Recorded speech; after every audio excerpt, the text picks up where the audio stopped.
अक्सी जब बोल रहे थे तो इनकी आवाज़ में मुझे दो तीन आवाज़ें सुनाई दे रही थीं। शाह साहब का अक्स भी नज़र आता था, मुफ्ती साहब का अक्स भी नज़र आता था, अशफाक भाई का अक्स भी नज़र आता था, और कहीं कहीं बानो आपा के लहजे की शरारत भी नज़र आता था।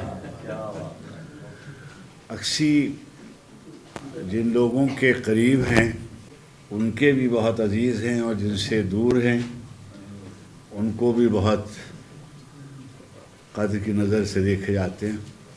अक्सी का एक इशू है, ये चीज़ों को तसव्वुफ़ की नज़र से भी देखना चाहते हैं, ये फ़िलासफ़ी की नज़र से भी देखना चाहते हैं, ये कल्चरल एंथ्रोपोलॉजी के तालिब इल्म हैं और वो इनका डिसिप्लिन है, और उसके जार्गन को भी इस्तेमाल करते हैं, उसके इडियम को भी इस्तेमाल करते हैं, उसकी लॉजिक को भी इस्तेमाल करते हैं, उसको तोड़ना भी चाहते हैं और उसके असीर भी रहते हैं और उसमें उलझते भी हैं।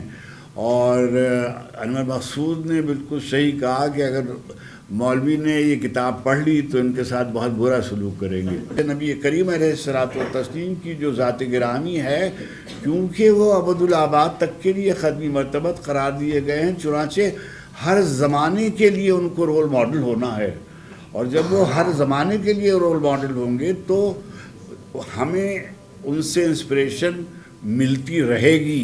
ये अल्लाह का दावा है। अल्लामा सैयद अली नक़वी साहब वही फरमाया करते थे कि कुरान में जो ये कहा गया है कि अल्लाह के रसूल हमारे जैसे बशर हैं, तो ये कन्फ्यूजन नहीं होना चाहिए कि हम उनके जैसे बशर हैं, यानी बिलाशुबा वो हमारे जैसे बशर थे, लेकिन हम उनके जैसे बशर नहीं हैं।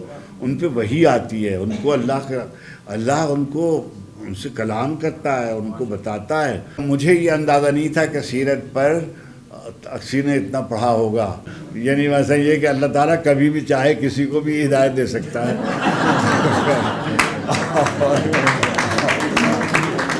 अक्सी ने जो भी अल्लाह सुब्हान ताला की ज़ात गिरामी के बारे में जिस तरह से अल्लाह को देखा, जिस तरह से अल्लाह को समझा, वो उन्होंने उसको लिख दिया। मैंने इस किताब को 2-3-4 दिन पढ़ा और मैंने निशान लगाने की कोशिश की कि मैं अक्सी को यहाँ पकड़ सकता हूँ, यहाँ मैं अक्सी को पकड़ सकता हूँ, ये बात अक्सी की दुरुस्त नहीं है, वगैरह वगैरह।